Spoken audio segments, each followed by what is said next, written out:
Gaijin by Awaken Realms Lite. Now this game is going to be massive. This is going to come out in February on Gamefound. So this video is going to be about everything about the history of Gaijin, where it started, where it's going, everything you need to know. So stay tuned.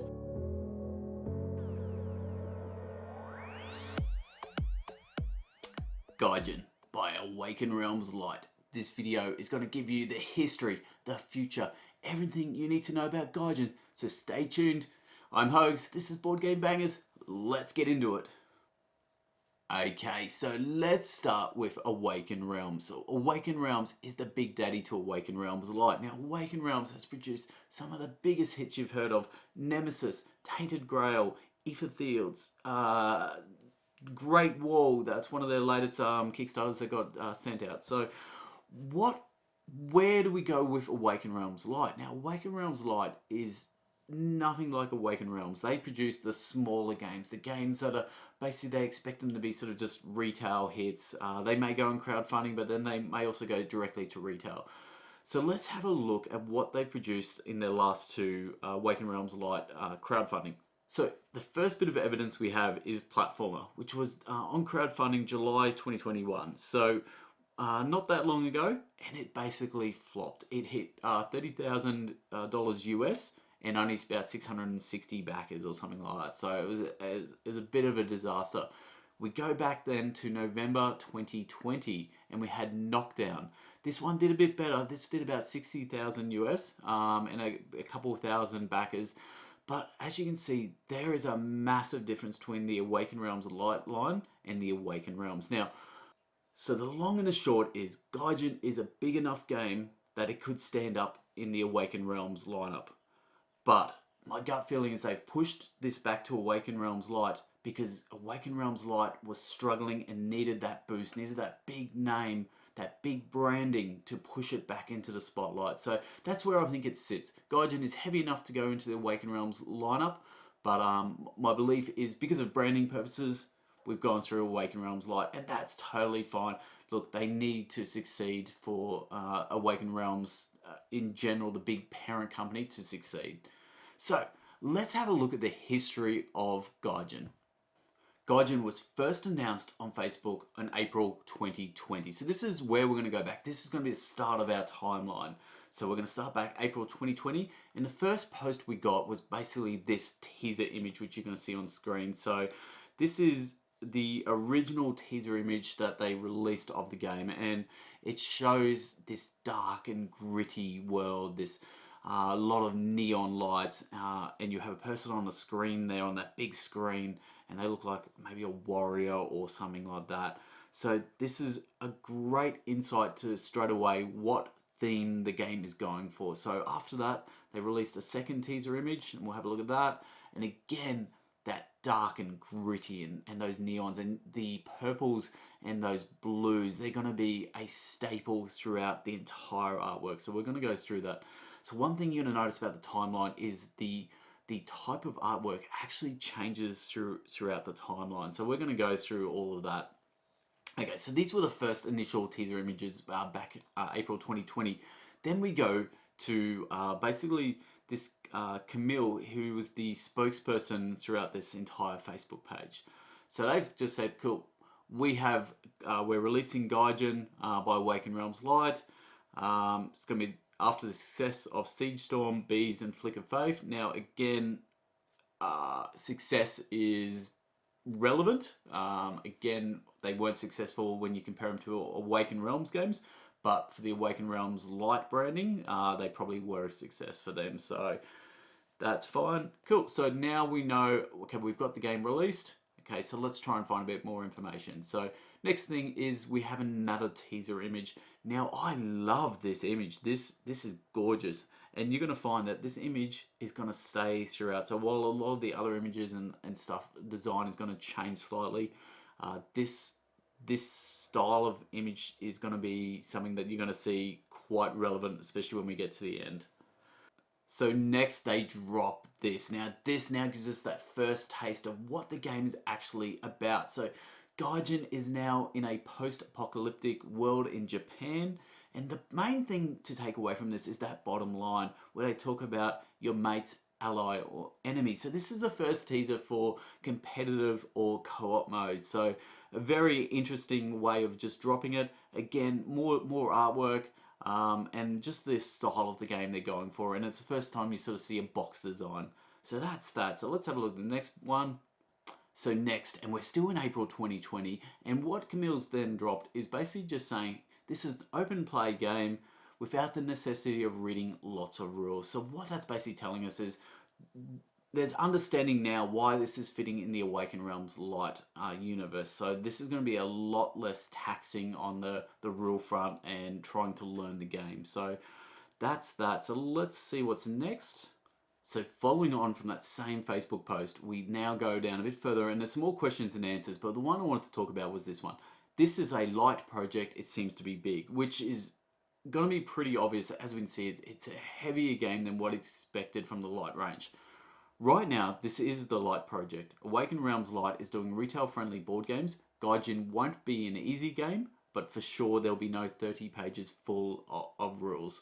So again, trying to justify why it's sitting in there, and I still think we're going to go the whole way through this campaign. It's borderline. It could have gone either way. But again, trying to justify why it's an Awaken Realms Lite game. So just following from that post, they then drop this character. This is a druid from the Slavic culture, and this is a talented biologist who likes to create biocybernetic prostheses. They can manipulate living matter. So you now understand that this world isn't the world as we would know it. This is a futuristic world, and we're talking robots. We're talking cybernetic things going on, sort of half human. So we're starting to understand that things are a little bit different in this Japanese world. And again, look at the art on that. Now this is going to change so much, but this is the very first character that they've sort of dropped, and try and remember this character when we go through to the end and we see the final characters. So next up, straight after the druid, they drop the soldier class. Now this is less fantasy, more cyberpunk. This is, I guess this is probably a bit more maybe traditional when we think of that sort of cyborg sort of thing. So half human, half robot. So there we go. So we've now had two characters dropped on us. We next move into May 2020, and we've now got this image. So we now understand that there's robots, there's factories, they're basically working by themselves, and then they drops a little bit of lore. So I'll read out this lore. After a cataclysm, most people died out, but the world itself is not dark or abandoned at all. Most of the factories, power plants are self-sufficient because of the ASRS. Now this is the Advanced Self-Autonomous Robot System. So that's why even if the city is dead, the streets are still lit with neons. So after this, the next thing they drop is this sketch. And this sketch basically shows us these robots, and for the first time we understand, who we're actually facing, who the enemy is. So what they say is each computer has its own defense system like firewalls or antivirus software. The ASRS has that as well. So this system has unique guards protecting the factories, power plants, or important places from the enemies. So again, that's referring to us. The guard is very hard to deal with, but as always, there is protection and there is a way to hack it. And so this is the first time we talk about hacking. Now, so we're now understanding we're in this post-apocalyptic world. It's cyberpunk. We're now hacking these robots. So we'll keep that in mind as we sort of go on. Okay. So the next thing that they drop is just more artwork. So we're going to go through the next lots of artwork here. So again, this is May 2020. And look at that. So this is a different take on it. A bit more of like a painting style, and just such great artwork. From that sort of almost painting look, we then go to the next teaser image, which was dropped. And we now look at more of a realistic approach to the artwork. So we're still keeping the same color palette, but again, the artwork is changing. So they're going through the process of trying to understand which direction this game is going. Again, the artwork, while different, is just fascinating. Now we move to August 2020, and this is going to be the first time we're going to see their design process for their city tiles. So they mentioned the city tiles earlier on. This is going to be the first sort of drop-down city tiles that we're going to be having a look at. So they've gone for 2 different art styles, and they basically asked the audience on Facebook, you know, what art style do you like, and what sort of angle more top down versus a bit more of you know, a bit more of a gradient. So difference there. So let's go back. We'll have a look at the last one again. So very different artwork styles. Personally, that's my favorite. That looks incredible.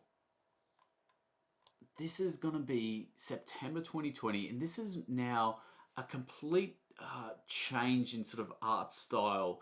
Now, this is going to be more where the art style is in the final game, but this looks outstanding. So if you've been to Japan, you've sort of seen these sort of temples and shrines before, but how good is that angle? How good is that image? That is incredible. So we're seeing now, again, just a difference in the art style. Still, again, throughout the whole thing, they've kept that color palette, but just tweak that art style, and I think they've absolutely nailed it at this point. So there we go. So dark and gritty, just what you expect. So we've now moved through to October, so that's September 2020, we're in October 2020, and they're just continuing just to drop teaser images, nothing else. So again, it was mentioned right at the start that there was going to be a crowdfunding campaign during 2020.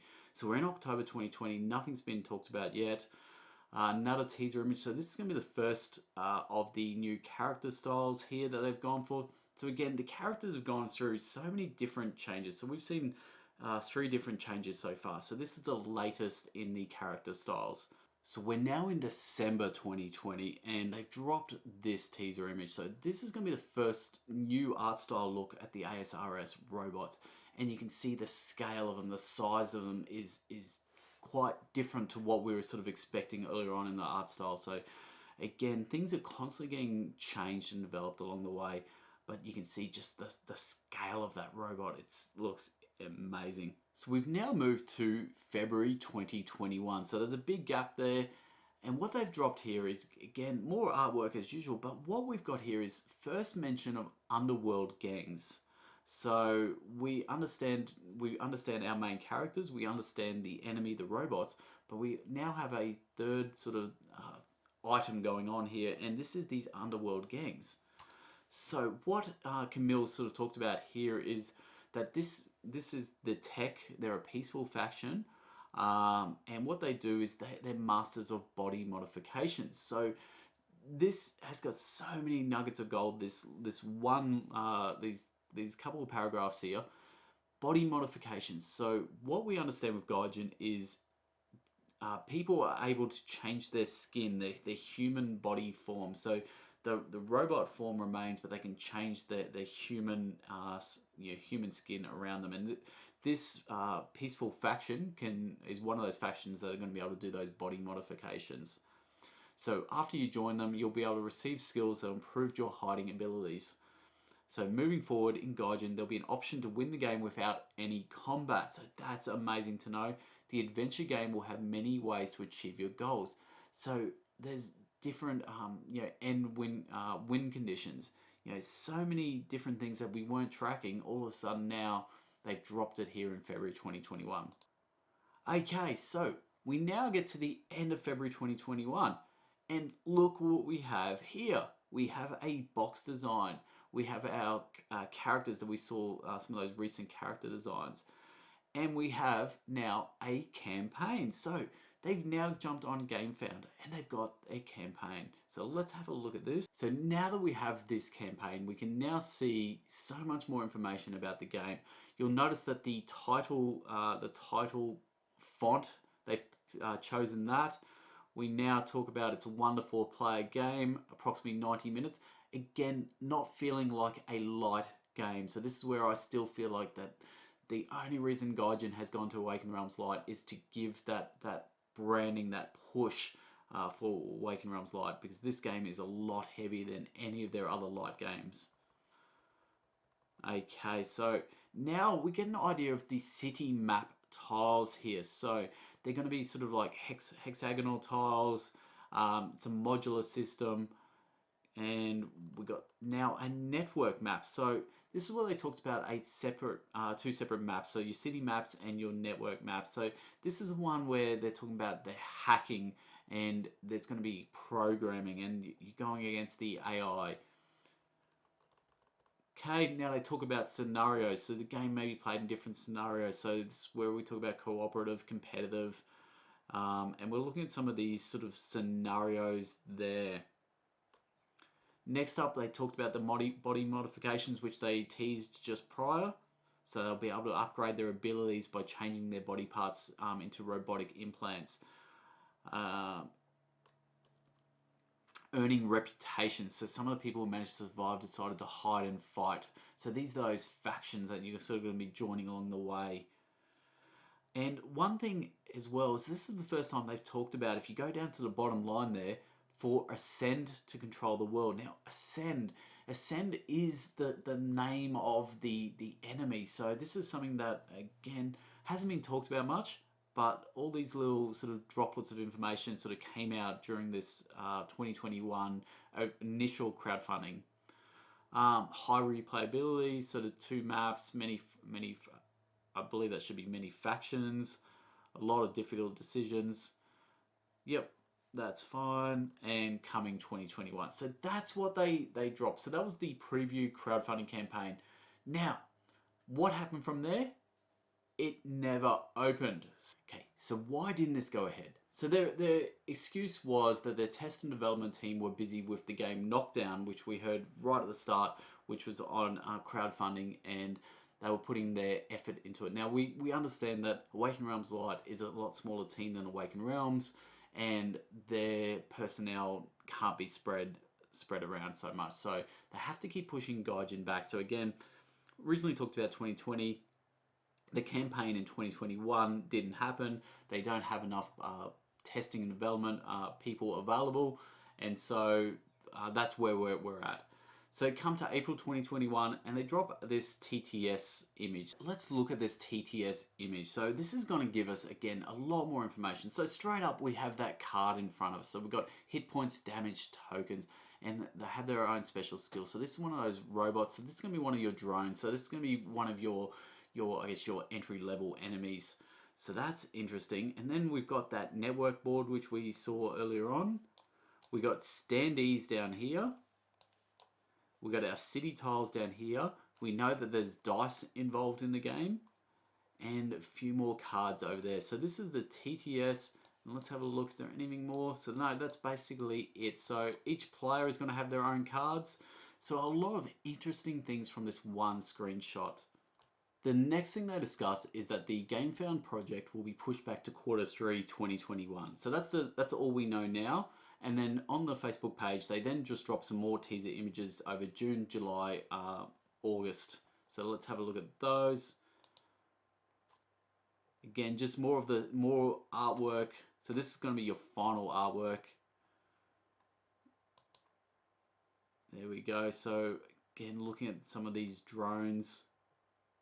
So the next post, September 2021, talks about the enemies. So 3 different levels of enemies. So level 1 is your drones. These are just your little scouts, your little annoying things. Your second level is going to be more of your deadly robots. And then your third level is your strongest one. So basically you can't kill this alone. You're going to need to ally up and work together. So interesting bit of information here on the different types of enemies. Here we go, October 2021, and they drop this image. Now, they don't give any context, they just drop it. And so straight away, we've got a mini. So I'm going to assume that this game is going to be similar to Platformer. And Platformer had minis, but they just had about 5 or 6 minis. I'm going to assume this is going to be about the same thing. So we're going to have about 5 minis because there's 5 characters, 5 playable characters. And look, again, you're sort of arguing, you know, could this be an Awaken Realms game? And 100% yes. Look at the detail on those minis. Like, this game is not a light game whatsoever. Now towards the end of October, and we're now looking at the city tiles and your player board. Now, this is interesting because what's happened is, if you remember, you had that big network, that network hacking board. Now all of a sudden that has been taken away, And we're now got our own personal boards, and that's very interesting. So let's zoom in and have a look at that. So we have augmentation on the right there. There's also going to be augmentation on the left. You've got your body up the top. So these are going to be those body modifications. So you're upskilling your player. So all players are going to be unique and different. And we look there now, your sort of hacking board is now all sort of in the middle. So there's some sort of like mini game going on right in front of you there. And also trace level going below the body there. So many different things we've got going on here. And just off screen there is, bottom right, is the shield level. So that's going to be your defense there. So that's that. And now let's have a look at these city tiles. So the first thing we're going to notice here is there's a standee. So you're going to have a standee, and there's also minis. So what we may have is we may have the minis, you may have to pay extra for them. There may be a deluxe version, or they may just come with standees or minis, standees and minis. But let's have a look at these hex tiles. Now the first thing I feel like is I notice gives me that Dwellings of Eldervale vibe. So you're going to flip over some of those hexes, and they're going to give you different, I guess, worker placement areas to go to. So that's the vibe I'm getting from looking at that. Next thing we have here is we have prototype dice. So we're just going to see 2, 1, -1. You know, is this going to be the combat system? We don't know yet, but again, just teaser images of this prototype. Next image, again, we have a bit more of a close-up look at these cards. So we're going to see, again, so you can tell this is a prototype card, but it's going to give you a good idea. So this is the Commoner's Hideout. I'm going to assume that's just a tile number there. And then draw 2 blueprints, keep 1. So again, Dwellings of Eldervale style worker placement going to each hex is what I'm assuming here. Here we go. We have turn order. So add step, hack step, action step. So we now can see what is the flow of the game. So let's go down this. So add step. So refill the grid. Hack step. Snitch, slide and launch, switch, slide and launch, change body, augmentation. So this is going to be your personal player board that we saw before. So your little mini game in front of you is going to be that hack step, and then you're also going to be your body augmentations. Now we go to the action step. So in player order, up to 3 actions. So move, tile action, quest action, hack, prepare. So I did remember reading that there's going to be a programming element to this game. So that's quite interesting. Next thing we have is a close-up look of those new player boards. So again, so if you remember that big network map, all of that has gone out the window, completely redesigned the game, and this is what we have now. So we can see here, so we don't 100% know what this is telling us just yet, but there's a row there that's locked out that you'll probably be able to upgrade during the course of the game. You know, is this the programming element? We just don't know. So down the bottom there we got a reroll, so that's going to be obviously got to do with your possibly your combat dice. So very, very interesting.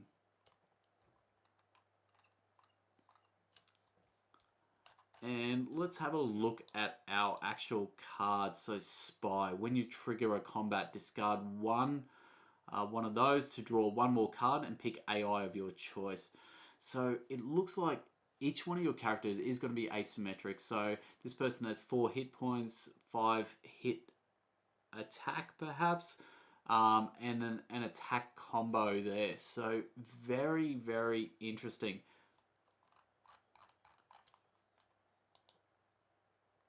And then lastly, more city maps.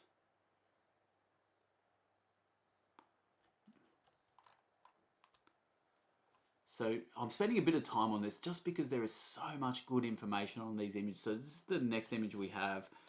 And we see again the close-up of the standee. Again, more player city tiles there. So gain 1 body, draw 1 side quest, add 1 double hack token to your bag. Okay, this is interesting. So this is something I didn't pick up before. So maybe this is a bag building game. So that's very interesting. Heal all wounds. And we've got another standee there, token, and the dice. Now the dice has got something a little bit different on here. So, you know, we don't know what this is, but there we go. Your first look at, you know, potential dice there for the game. And here we go. There is a bag. So this is a bag builder. So you'll be pulling out those chits. And that's probably going to be part of your programming element, pulling out those chips, placing that on your hacking board there. Very, very interesting indeed. So, okay, so they're different dice. So we have different sets of dice in the game. These are going to be your enemy cards from the looks of it. And maybe that perhaps that is your big enemy boss you have to defeat. We don't know. So very, very interesting indeed. So let's look at your soldier and their board there. So we're now looking at, again, this is just a prototype, but we've got a dual layered board there. So that is something, again, another nugget of information that we just get by looking at all these images. And this is the last image they dropped during this October 2021 push. And let's have a look at this card. Okay, at the start of your plot step, for each player in the game, place one ascent token on the lowest numbered tile without an ascent token. When each test symbol is covered with the universal marker, each player gains 2 shields perhaps. Draw and resolve event 10. So we know from here that there's going to be different events, different scenarios. If each revealed location has an ascent token, the scenario is lost. So that's interesting. So in this one, you're trying to find the Spartan hideout location. So it looks like there's test objectives there. So very, very interesting indeed. So after dropping all those great images, they then drop this, and this is going to explain it a little, give it a bit more context. So they've talked about removing the common network map, and now everyone is going to have their own personal network map, which we saw before, their own bag with hack tokens. And so in general, the game will still take place over the 2 worlds, so the cybernetic and physical ones. So during the game, you'll solve your own little puzzle to get rewards, launch powerful viruses, or activate new chips or bodies, or do many different things on this board. So this is your own personal hacking player board. This means that you'll be able to gain new bodies during the game as well as add new upgrades to them. Upgrading your characters come in 3 different ways. You may get a new body, you may get new upgrades, and you may improve your bag with hack tokens. So, look, that just, you know, we now understand what the game style is going to be. So we know it's a 90-minute game. We know you've got your own personal player board. We know you've got asymmetric abilities. We know you're going to be able to upgrade your player. We know that you're going to be drawing those hack tokens out of your bag and programming them in front of you for some way. We know there's going to be city hex tiles, and we know that those city hex tiles are almost going to be like worker placement, where you're going to sort of move around and get those ability on those hex tiles. So we now have a massive understanding of what the game is about. We understand there's going to be quests, we understand there's going to be scenarios, we understand there's going to be different levels of enemies. And all of that ends with this last post. So this is the prototype box that got sent out to Awaken Realms Lite, and you're going to see the final box cover that they've chosen, and that the prototype is basically ready to go. So where we're at now is where basically they released a big news statement on the 23rd of December, and we're going to go through that, and that's just going to give us right up-to-date information of where we're at. So let's have a look at that. So this now culminates in this last post on the Awaken Realms Lite website, and this is going to give us all the information we need. So this was 23rd of December 2021. First thing we're going to notice is 2 new character minis there. So let's zoom in and have a look at them. So look at those. Look at the detail on them. Awaken Realms, they know how to do minis, and they are looking sensational. So we'll zoom back out. Now, the next thing I want to point out is this playboard. The playboard, we only just saw the playboard from, say, 2 months ago. Look at the playboard. Look how much it has changed in that time. So now your player card is in the top right corner, and again, the player card hasn't changed at all. That still has the hit points there, an attack. Your trace level is now going down the side here. Your blocked out row is up the top here. Your hack tokens still continue on this 4x4 grid here. Your body augmentation modifications are now down the bottom, and we now have your shield level, firewall level, and recharge level going across here. So this is looking quite nice, quite a nice change. Now it still to me looks like it's dual layered board looking at this, but it's a bit hard to tell. But hopefully that is going to be the case. So anytime when we're talking about cubes going up a row there or a column, we need dual layered. So hopefully they're going to look after us.